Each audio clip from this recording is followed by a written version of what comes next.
Ave Maria! Gracia plena! Isang mapagpalang araw po ng linggo mga kapanalig, ang dalangin nating sumapit sa lahat. Samahan po ninyo kami sa mga sandali ng pag-aaral sa salita ng Diyos at pagtatanggol sa ating pananampalatayang Katoliko. Ito po si Brother Marco C. Evangelista. Ipagpatuloy po nating pag-aralan, isabuhay at ipagtanggol ang ating pananampalataya.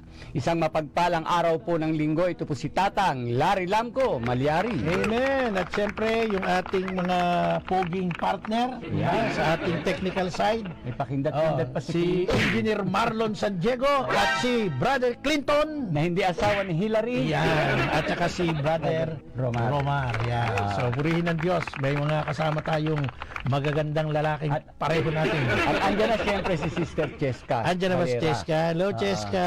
Good afternoon. Yan, tama ba? So, Cheska ba yan? tama. Ayun, Yun, okay. talagang nagpakita eh. So, mga kapanalig, tayo po ay nahaharap sa dalawang pagdiriwang sa mga susunod na araw. Bukas, tayo ay mag-exercise ng ating constitutional right para pumili ng ating mga ihahalal na punong barangay. Mula barangay captain hanggang 7 kagawad. Tama ba ako? No? At kasama ang SK chairman at SK Kagawad. Yan. So, nasa kamay po nating mga butante ang future ng ating kanilang mga barangay. Kaya bago tayo bumoto, wag nating kalimutang magdasal. Importante po ang barangay, small unit of the government. Yan. Pero dahil small ito, dito rin ang unang step para sa mga kailangang serbisyo ng ating bayan. Yes, Kaya kanina nga po nag-post ako, Brother Marco, na isang reminder. Tandaan po natin, kapag araw po ng mismong eleksyon, ang tao'y pantay-pantay, walang mahirap, walang mayaman. Pero mas lamang ang ginagamit ang isip sa pagpili ng iboboto. Tsaka huwag tayong pipili na parang napuwersa lang tayo kasi maraming pinagawang tarpaulin, no? Maraming mga programa na parang nai-impress ang publiko pero matagal na rin sa serbisyo pero wala namang ginagawa. Di ba? Alam nyo ako sa akin lang pananaw, yung the more na mas maraming pinagawang tarpaulin, hindi ko iboboto eh. Kasi maraming ginastos yan eh. Kung titingnan natin sa batas ng COMELEC rulings, meron pong particular na amount lang na dapat gastusin. May mga kandidato, halos paliguan na buong barangay ng tarpaulin eh. Kaya, Donated daw, brother. Anong nangyayari? Donated. Lukuhin nyo, lelong yung panot. Yung mga donation na yan, buti kung totoong donation. Di ba? Talagang pinaglalaanan ng malaking gastos yan. Di ba? Okay. Actually, ako, sa totoo lang, ang pananaw ko sa barangay napakahalaga eh kasi una 'di ba pag may problema yung magkapitbahay hindi naman tatakbo agad sa korte yan eh. Ang unang tatakbuhan yan lupon yung barangay, 'di ba? Si Kagawad. Pag merong kapitbahay ka maingay na nagkakaroke, hindi ka naman pupunta ng munisipyo, police station, barangay pa rin ang pupuntahan mo, 'di ba? So, yung mga maliliit na bagay, kung sa maliit na bagay pa lang hindi na magiging maayos, paano mangyayari sa darating na mas malaking usapin, no? So, pagdasal din natin ang ating kinabukasan para makapili tayo ng karapat-dapat na barangay officials sa kani-kanilang barangay bukas po, mga kapanalig.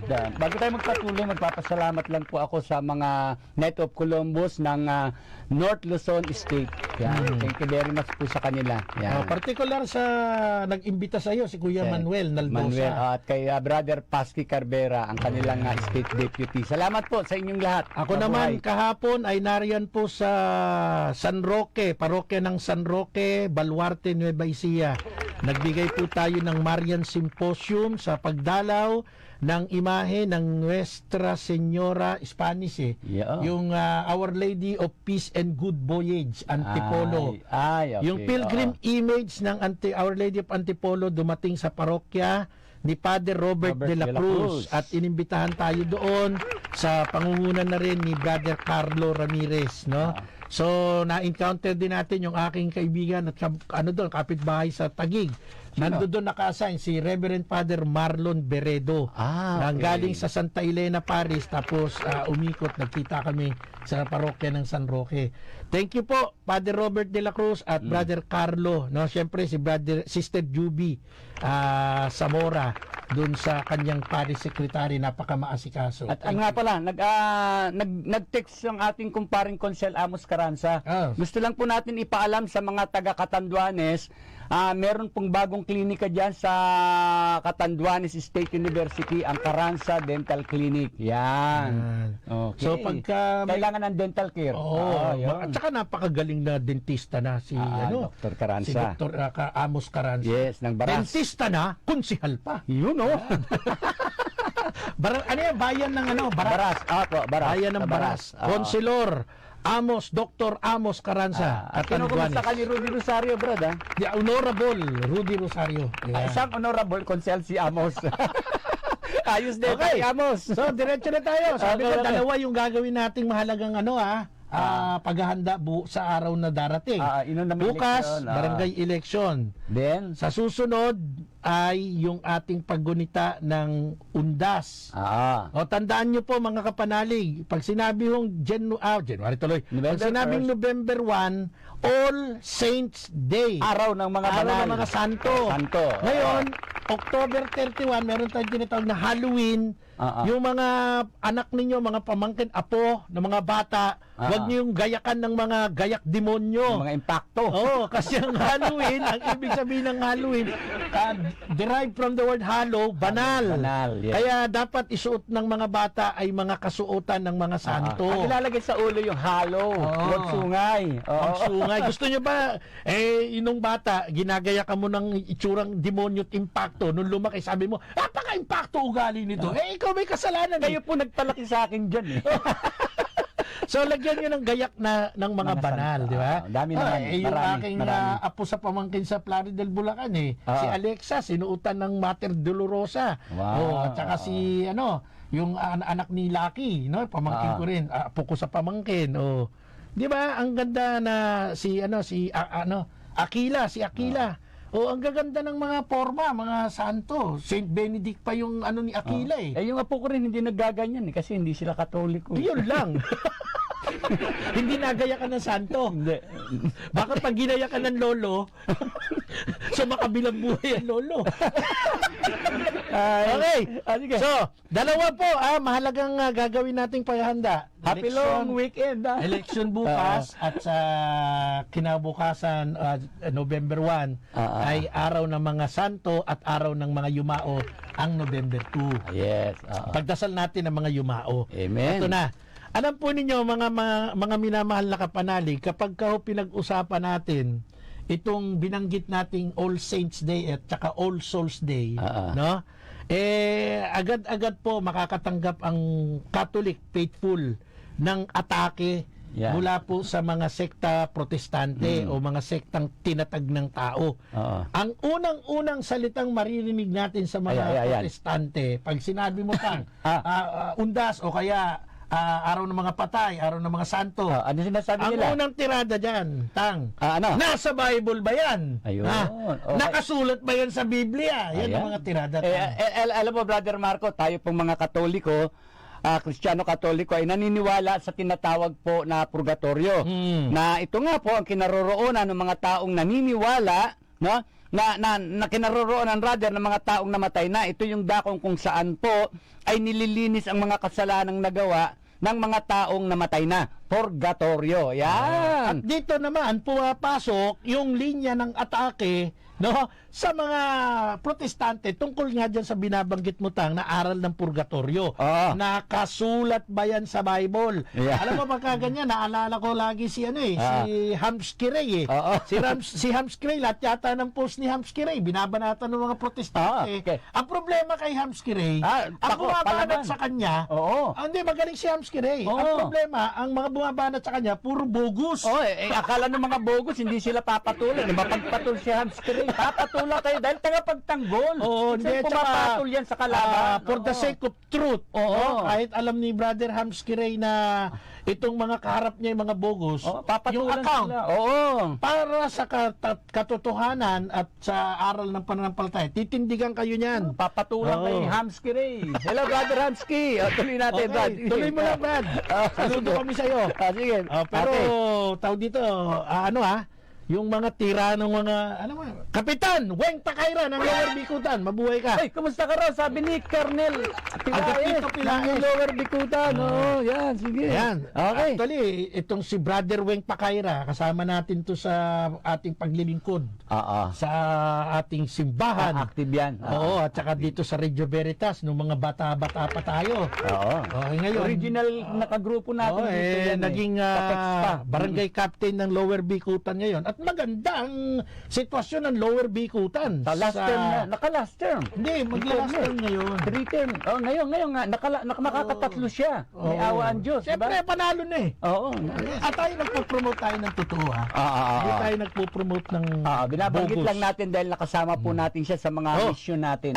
So mga kapanalig, pag-usapan natin yung tungkol sa purgatorio. Sabi ko nga, pag narinig ng protestante yan, nasa Bible ba yan?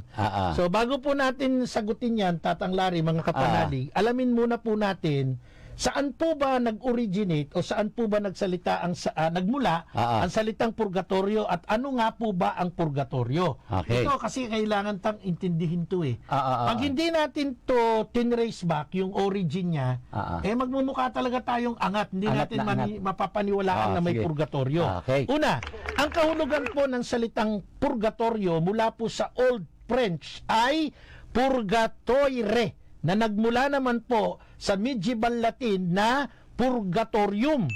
Sa huling bahagi po sa paggamit ng salitang Latin, ang purgatorio ay tinatawag ding furgo o purgare. Yan. Purgo o purgare.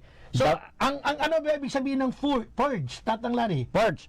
Purge means purify. Kasi yan yung English. Sa wikang modern English na. Oo. Ang ibig sabihin yan, purification. Kapag isinalin po yan sa Tagalog ay paglilinis, gawing malinis o gawing dalisay. Alam po ninyo, bago umakyat o pumasok sa kaharian ng Diyos ang kaluluwa ng taong namatay na, no? Ang taong namatay na, sila nasa purgatorio, doon isinasagawa ng Diyos ang paglilinis. Kaya ang purgatorio ay parehong lugar o kalagayan, state. Isang kalagayan o proseso para sa taong namatay na. So sa ating pananampalatayang Katoliko, i-oppose na ninyo nang i-oppose yan. Basta para sa aming mga Katoliko, ang lahat ng mga kaluluwa ng mga yumao, ng mga namatay na, mga mahal natin sa buhay, Tatang Larry, ay kailangan pong dumaan sa proseso ng paglilinis, no, patungong langit para po makarating sa kabanal-banalang lugar ng langit o nung kaharian ng Diyos. Parang ano lang yan yung templo, may dakong banal, may dakong kabanal-banalan. So, ang sabi mo, kailangan dumaan. Bakit nga ba hindi mabasa yung salitang purgatorio sa Bibliang Tagalog? Kung totoo yung sinasabi mo. At tayo naman, pag sa tanong mo yan, a-admit natin agad. Ako, i-admit ko po sa inyo mga kapanalig na hindi po totoong mababasa, no, sa Biblia yung termino, yun ang sabi nung Kasi sabi mo, dadaan sa purgatorio, wala naman sa Biblia yan, hindi mababasa yan, hinahanap namin yan eh. Hindi, ito ganito sabi ko, ina-admit ko. Pero yung admittance kong yan, may pero. May pero? Bakit? Kasi pagka tinanong mo ako, bakit wala sa Biblia yan? Ang tanong ko dyan, i-admit ko agad, wala yan kapag ka ang ginamit mo ay Bibliang Tagalog. Ganun ba? Hindi ko alam yun Diba, sabi mo tang ganito? Hindi naman mababasa sa Bible ang Biblia. Daanan. Sabi ko, i-admit ko agad. Oo, hindi talaga mababasa kung Tagalog ang gagamitin. Okay. Ngayon, wala ba sa Biblia yung term, yung salita, pangungusap na purgatorio? Kung Tagalog tang, ulitin ko, wala. Pero saan ba nag-originate yan? Ito po mga kapanalig ay hinango sa Latin. Latin. Kaya pala. Tandaan mo ang Hebreo at Greek no, na-translate yan una sa Latin, yung tinatawag na Latin Vulgate. Opo, yung Sacra Vulgata. Oo. Ni Saint Jerome. Saint Jerome. Oo. Okay. Ano pa Ngayon, nakalagay dyan, Brother basahin Marco? ko sa iyo ha, chapter 1 verse 3 ng Hebreo. Hebraeos, sabi ng Latin. Qui consit splendor gloriae et figura substantiae eius fortans que omnia verbo virtutis suae purgationem peccatorum. Yun. Yun. So, para Narinig maintindihan mo? nila. Narinig mo? Narinig ko. Huwag mong tanungin kung naintindihan ko. Huwag ka magdali. Para mabigyan natin ng justification. Sige, Ilatin ko, Tagalogin mo tang. Hebreo chapter 1 sige. verse 3. Pakinggan po ninyo. Kunin mo sa ang Biblia. Ang Biblia version. Talibasa ay siyang sinag ng kanyang kalwalhatian at tunay na larawan ng kanyang pagkadyos at umaalalay lang lahat ng mga bagay sa pamamagitan ng salita ng kanyang kapangyarihan, ng kanyang magawa na ang paglilinis ng mga kasalanan. Lakasan mo nga yung tang, ulitin mo paki.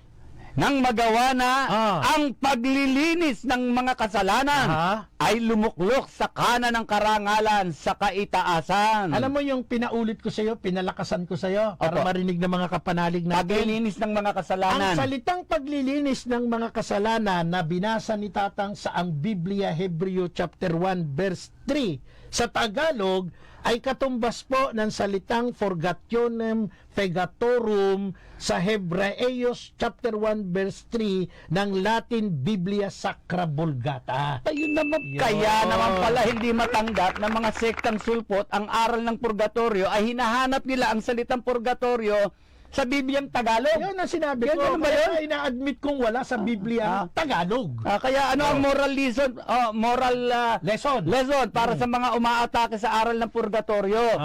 Huwag po ninyong hanapin sa Bibliang Tagalog ang salitang nagmula sa medieval Latin na purgationem peccatorum na ang katumbas sa Tagalog po sa binasa ko paglilinis ng mga kasalanan. Dapat pag-atake gagamitin din yung utak. Kaso walang utak. Hindi, may utak naman po kaya lang nagmamalfunction. Ayaw gamitin. Ito, alam mo ang isang problema kasi Tan, palibasa nga, ang Latin ay official language ng Catholic Church. Kaya hindi nila magamit eh. Hindi. Kasi pag ginamit nila yan, nag-a-admit na sila ng aral na galing sa simbahang Katolika, no? Now, ito, puntahan na natin yung direktang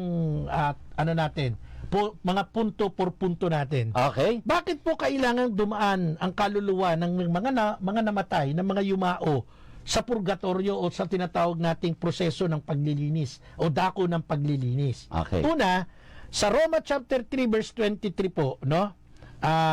Makikita po natin ang isang katotohanan. Ang sabi, sapagkat ang lahat ay nagkasala at walang sino mang nakaabot sa kaluwalhatian ng Diyos. Of course, exempted dyan ang ating Panginoong Jesucristo at ang ating mahal na Inang Maria.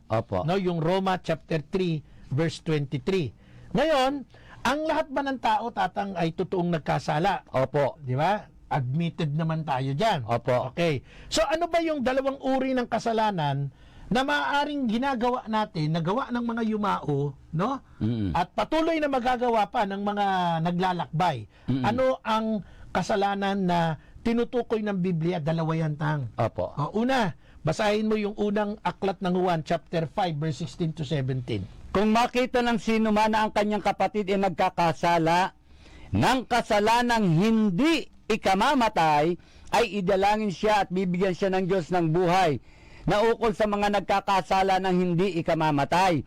May kasalanang ikamamatay.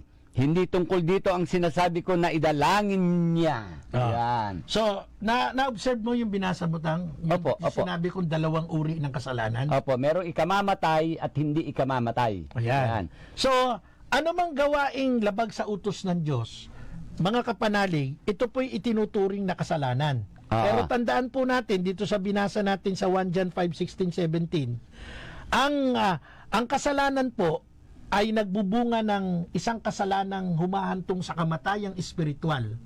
At isang kamatayan na isang kasalanan na hindi hantong sa kamatayang espiritual. Okay? At merong probisyon. Ano yung probisyon? Yung gumawa ng kasalanang hantong sa kamatayang espiritual, hindi natin ikinakailangang ipagdasal. Samantalang yung gumawa ng kasalanan pero hindi humantong sa kamatayang espiritual, hinihikayat tayo ni San Juan, ipagdasal natin ito. Opo. Oh, ipagdasal natin ito. So, sa ating simbahan, ito yung tinatawag na binyal sin. Okay. So, ano po ba yung mga halimbawa ng binyal sin? Halimbawa, nagkaroon ng kagalit yung isang tao, o nagalit sa isang tao, may nakaaway, kinamatayan niya, yung po ba'y pwedeng maibilang natin na binyal sin? Yung mga ganon? Pwedeng ano yun, pwedeng consider Mga simpleng binyal sin. pagkakasala.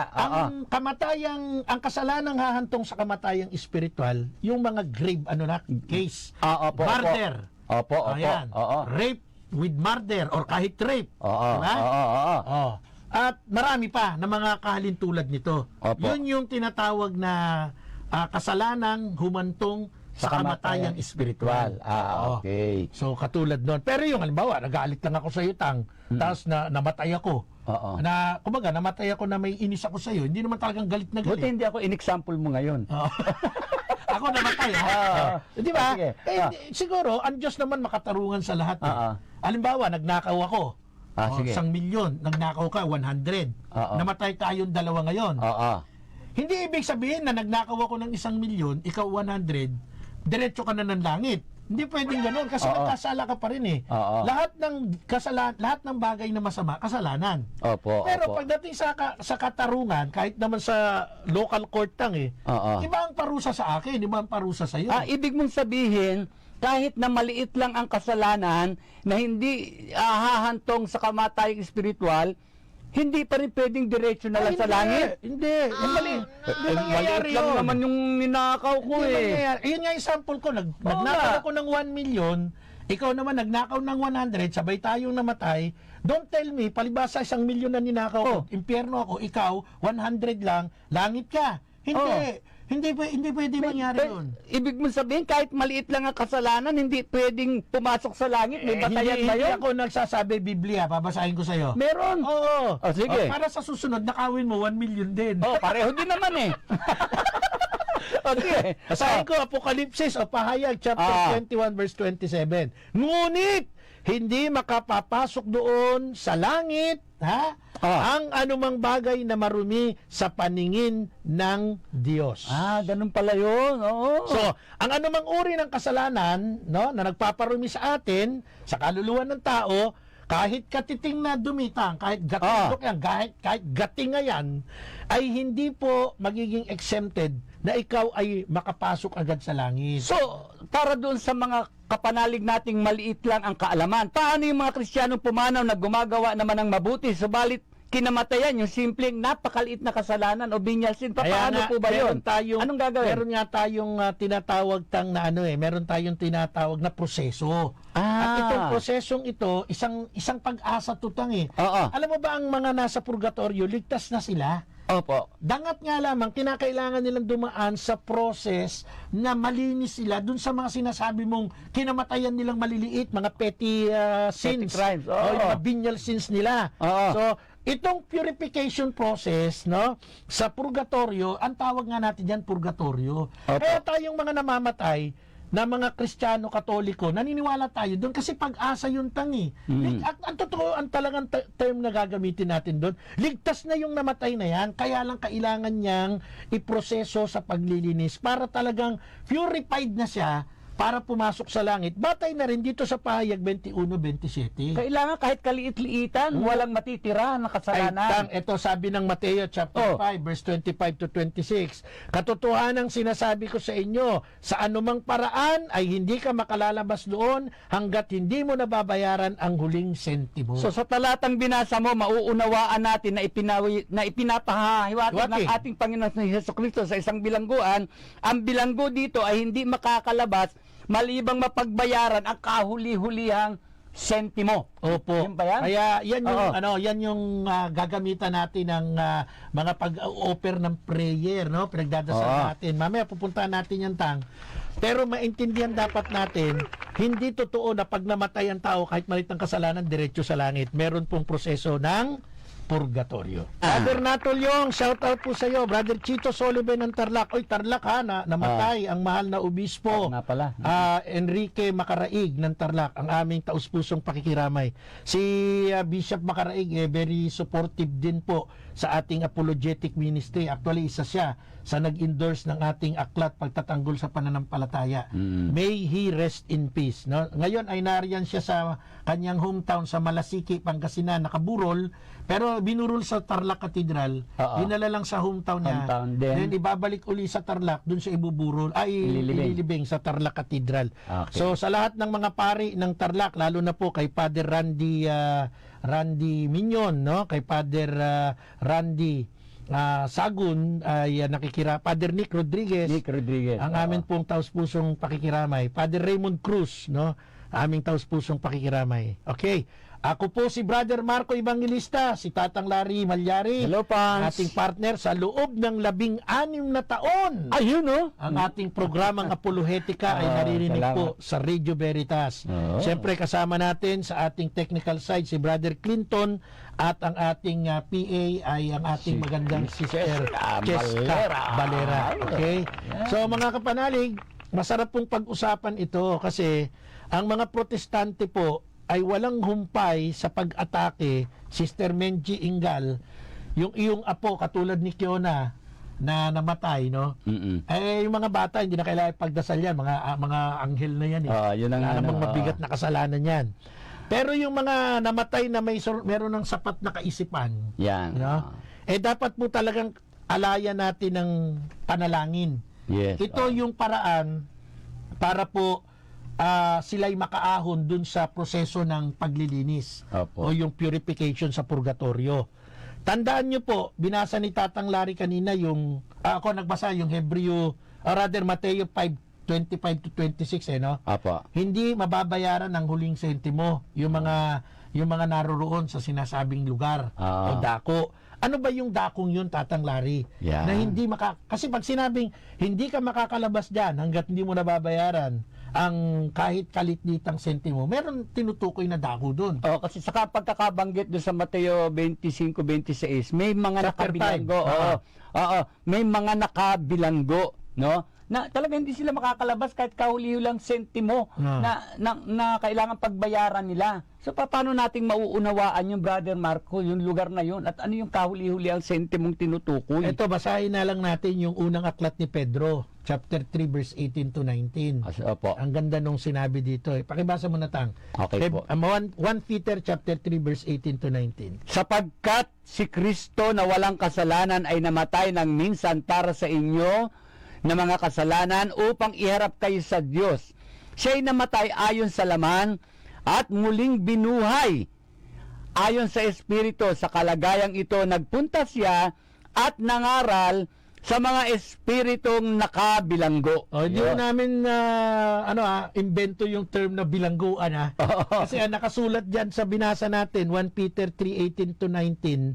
Siya ay nagpunta sa mga espiritong nakabilanggo o sintito kumon. Pag sinabing espiritu nakabilanggo, nasan yun, Tang? Nasa bilangguan. Bilangguan nakakulong Kasi ang term, nakakulong Kaya di ba, report kanina Nagulat ako sa tanong mo Pagdating sa bilangguan, naalala ko agad yung ating magiting na CBCP Executive Director, si Reverend Father Nessel Lirio. Ayan, Sa commission siya sa prison. Second in rank. At saka siyempre si Father Hernan Mendoza, Diocese of Pasig. Yan ang mga in charge ng prison ministry. Okay. May bilangguan kasi si Jesus ay nagpunta sa lugar at nangaral sa mga espiritong nakabilanggo. So, ibig sabihin, hindi naman maaaring impyerno ang tinutukoy na bilangguan dito dahil naroon yung presensya ni Jesus, Brother Marco. At saka pagka nasa impyerno na hindi na kailangan pangaralan. At saka lugar ng kawalang pag-asa na. Saka nangaral siya doon sa kaluluwang nakabilanggo, di ba? Kaya nga may preaching. Ano ba ibig sabihin ng preaching sa English? Sa Tagalog. Nangangaral. Nangangaral. Ang mga nasa purgatorio, wala na, hindi na yun para aralan. At lalong hindi naman kaharian ng langit ang lugar na binabanggit. Di lalo namang hindi mo aralan yung mga Dahil bilanggong kaluluwa doon po malaya tayong makakapaglingkod sa Diyos hindi tayo bilanggo, di ba, Brother At Marco? ito, bibigyan din natin yung sinasabi mong yan. Ang linaw po ng sinabi ng ng Mateo chapter 5 verse 25. Hindi makalalabas dito hanggat hindi nababayaran ang kahuli-hulihang sentimo. So ang dakong pinuntahan po ng ating Panginoon Jesus ay tinatawag na purgatorio. Ito na yung Hindi, purgatorio. ito nga yan. Oo. Pinangalanan na ng simbahan para magkaroon ng pinangalanan na. identity. Dahil Di hindi ba? langit, hindi impyerno Oo, ngayon, Oo. sa mga protestante, kung ayaw nyo maniwala sa purgatorio, wala kami magagawa. Oo. Pero tandaan nyo, every time nire-recite namin ang ejaculation sa rosary, "Oh my Jesus, forgive us our sins, save us from the fires of hell, and lead all souls to heaven." Kasama pa rin kayo. Ganyan kabait ang simbahang Katoliko. Sali lahat. Oo. Oo. Damay-damay na. Ngayon, kung ayaw nyo maniwala sa purgatorio, bahala po kayo. Pero ito iulitin ko lang. Sige. Itong ating sharing na to, ito'y intended sa mga Katoliko. Opo. Para mas maintindihan natin kung bakit tayo may purgatorio. Ngayon, kung may mga baser tayong protestante, daw ka, talagang titirain tayo, di kung gusto nyo, pag namatay kayo, langit at impyerno lang, okay lang. Pero ang tanong, sigurado ka ba pag namatay ka, wala kang nagawang kahit tuldok na kasalanan? Ang sabi yung kaliit-liitang sentimo na katumbas ng maliit na kasalanan ay hindi makakapasok sa langit dahil itinuturing na marumi. Di babalik ko yung example natin kanina. Sige. Ikaw nagnakaw ng 100. Ako ginamit ko na yung term na masama, nagnakaw. Nagnakaw. Nagnakaw ka ng 100, nagnakaw ako ng 1 million. Pareho tayong namatay. Ngayon, ibig mong sabihin, diretso tayong dalawa sa impyerno? 100 lang ninakaw mo ako, 1 milyon? Dapat sana, dapat. Sa opinion ko, dapat diretso ako sa langit, 100 lang, ikaw lang sa impyerno, no? Pwede ba yun? Pero hindi rin ako makakapasok Hindi pwede yun. Kasi talagang tinuturo mismo ng Biblia na walang makapapasok doon. Kahit na maliit na marumi, kahit na anumang bagay na marumi. Pahayag chapter 21 verse 27. At yung sinasabing marumi, na nagpaparumi, iyon yung kasalanan. At siyempre, hindi ka rin naman papayag na 100 ninaka mo, 1 million na sa akin, magkasama tayo sa impyerno. Ay, hingi ako ng reenactment. Gagawin ko 2 million. Akala ko, ano ka ng apil Auto papil Pwede ba reenactment? Gawin ko 2 million. Sintido ko muna lang to, Tang. Kahit sa batas ng tao pagdating sa hukuman, di ba? Iba po ang judgment ng hukom, no? Doon sa taong nagnakaw ng 100, iba yung judgment niya doon sa nagnakaw ng 1 million. Talaga yung capital punishment. Di ba? Nako. Ang hirap ipaliwanag lang doon sa mga sa mga, alam mo yun, pinipilit na hindi intindihin. Kaya nga po, doon sa ating mga kapanalig, pag sinabi pong purgatorio, doon po ginagawa yung paglilinis na kailangang pagbayaran. Yung kahuli-hulihang sentimo na ang katumbas, kaliit-liitang kasalanan. Dapat po yan ay malinis dyan sa tinatawag na purgatorio. Yan. Hindi tayo nagtatakda niyan. Ang Diyos ang nagtatakda ng mga tuntunin. Ano yung tuntunin? Walang anumang kaliit-liitang dumi o kasalanan ang pwedeng pumasok sa langit. Hindi excuse yung nagnakaw ka lang ng maliit, no? Para sabihin mo, Lord, 100 lang naman ang ninakaw ko, dapat diretso ako sa langit. Hindi ho pwede. Hindi tayo nagbigay ng rulings. Ang nagbigay mismo ay ang ating Panginoong Diyos, no? Kaya nga po tayo mga Kristiyano Katoliko, tayo po ay nagdarasal para sa mga kaluluwang nasa purgatorio, upang sila po ay linisin ng Diyos para makapasok sila sa kaharian ng langit. Okay.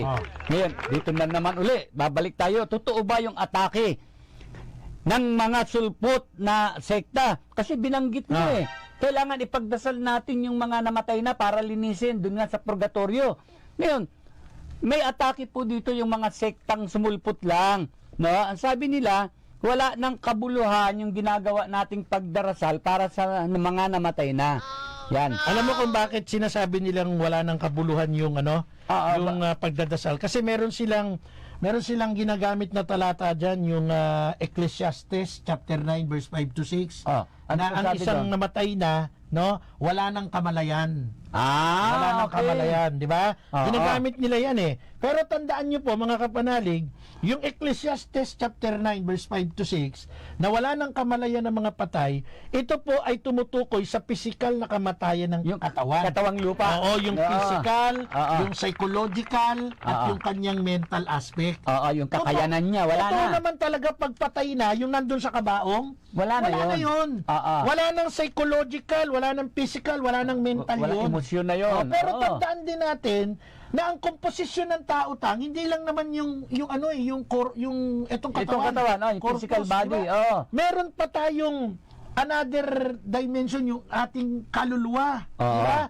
At ito sa ating pananampalatayang Katoliko, ito ang ating ipinagdadasal, no? Okay. Katulad ng nakasulat, pakibasa mo tang, sa ikalawang aklat ng Makabeo, chapter 12 verse 43 to 45. Nagpalikom siya ng mga kaloob na umabot sa halagang 4 na librang pilak at ipinadala ito sa Jerusalem upang ihandog na pantubos sa kasalanan. Ginawa ito ni Judas Macabeo sapagkat naniniwala siya sa muling pagkabuhay ng mga patay.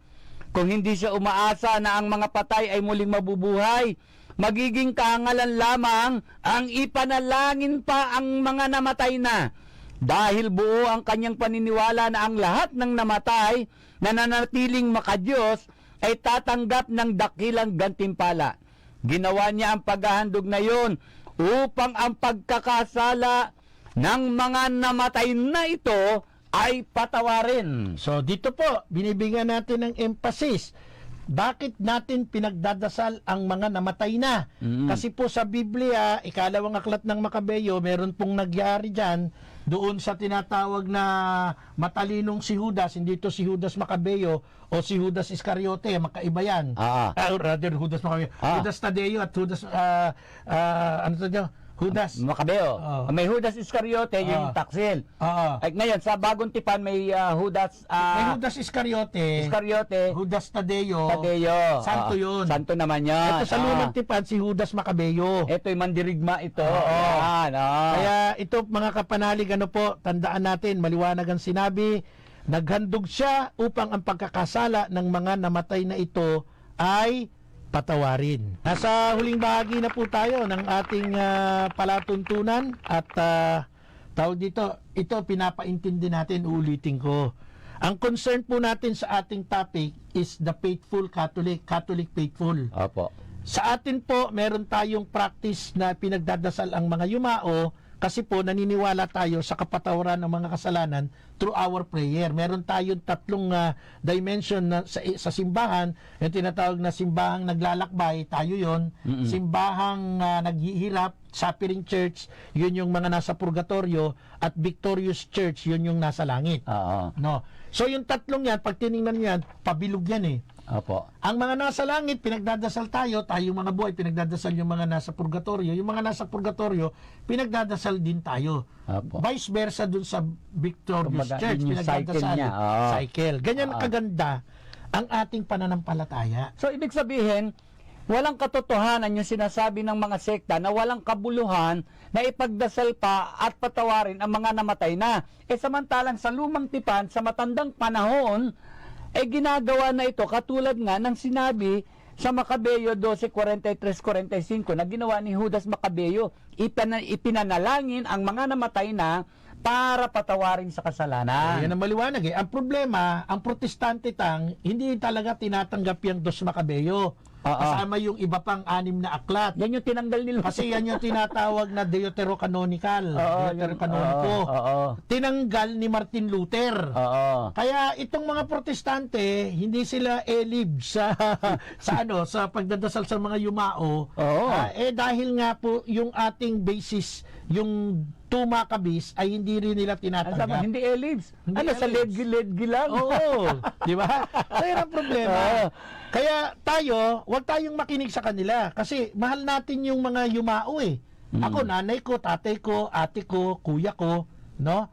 Yung mga bayaw kong iba, yung aking mga kaibigan, mga mahal na kaibigan, sila yung mga namatay na, mahal ko sila, until now, pinagdadasal ko sila, nag-o-offer ako ng prayer for them. Kasi naniniwala ako na yung pagdadasal ko sa kanila ay expression of my love. May kabuluhan eh. Hindi, so kapag inunawa po natin yung yung Makabeo, yung binasa ko kanina, yung pinabasa mo, Brother Marco, yung palang pagdadasal para sa mga namatay na, ayon na rin doon sa binasa sa Makabeo, yun pala yung pananampalatayang umaasa tayo na may panibagong buhay pagkatapos ng pagkalagot ng hininga. Kaya nga sabi, magiging kahangalan lamang. Na ang ipanalangin pa ang mga namatay. Kung wala kang paniniwala na mayroong life after death. Diba?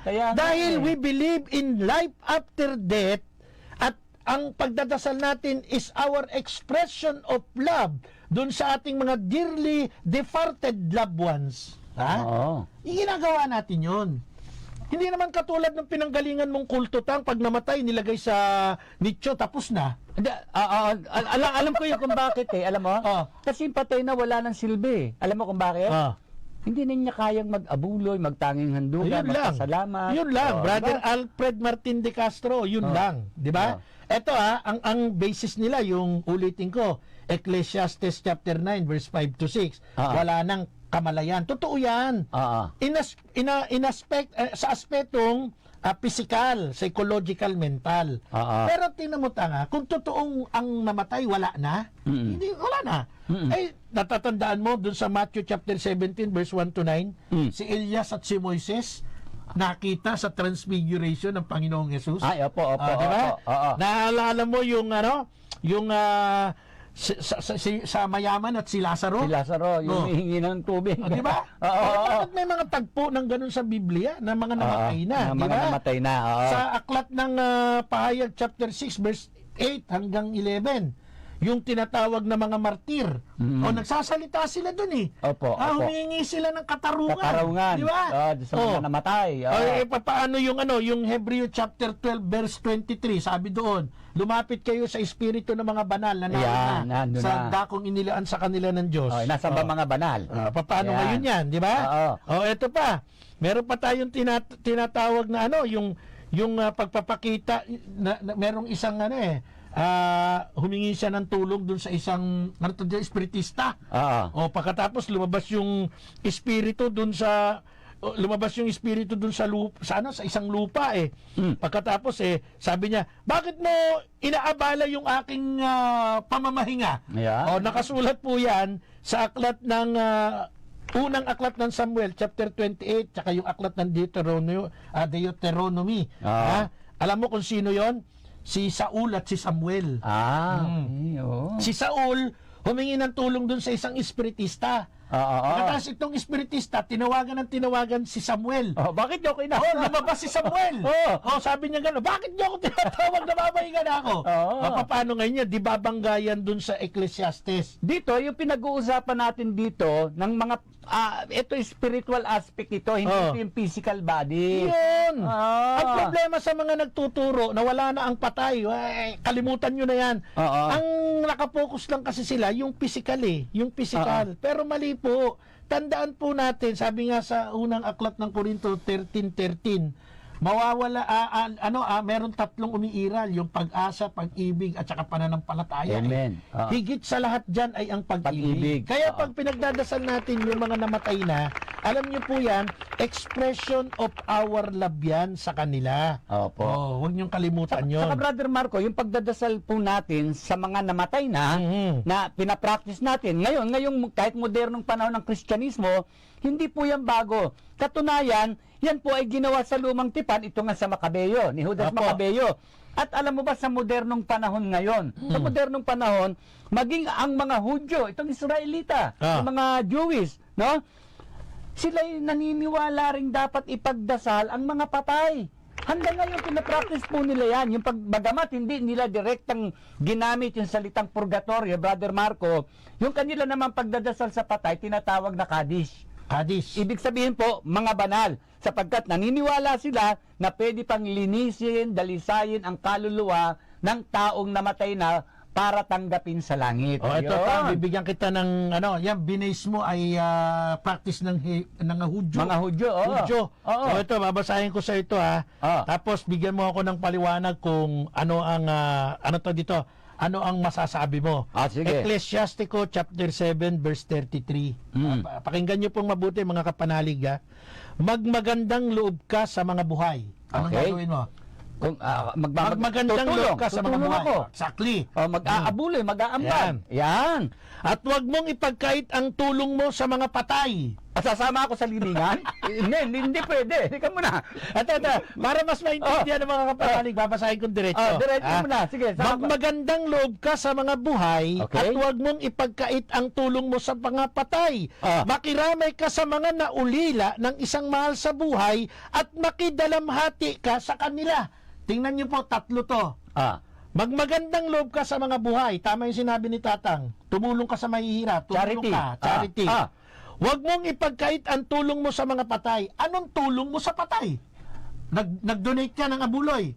Nagbigay kang bulaklak. Sana matayan yun Nagbigay ka ng biskwit tsaka kape. Oo. Ito yun sabi makiramay ka sa mga Pakikiramay naulila yun ng isang mahal sa buhay at makidalamati ka sa kanila. Paano nga yung huwag mong ipagkait ang tulong mo sa patay? Ano nga tulong gagawin mo sa patay? Hindi ba pwedeng pag nilibing siya, sasama ako? Oo. Ganun lang po yan mga kapanalig. Tutulong tayo sa buhay, madali lang yon. Makiramay tayo, makidalamhati tayo dun sa mga naulila yon, sa mga balo. Paano yung sinabi dito? Huwag mong ipagkait ang tulong mo sa mga patay. Paano mo tutulungan ng patay? Alam ko na. Ipanalangin natin sila. Ito yung may kaugnayan doon sa unang 1:5-16. Exactly. Diba yung ipanalangin ninyo yung mga kapatid na nakagawa ng kasalanang hindi nakamamatay. Opo. At may isang talata patang sa aklat ng Malakyas 3:2-3 na nagsasalarawan tungkol sa dadaanin natin sa purgatorio. Pakibasa mo. Kung sino ang makakatagal pagdating ng araw na iyon, sino ang makakaharap kapag nagpakita na siya, para siyang apoy na nagdadalisay sa bakal at parang sabon na may matapang na sangkap, darating siya at mauupong tulad na isang tagapagdalisay ng pila.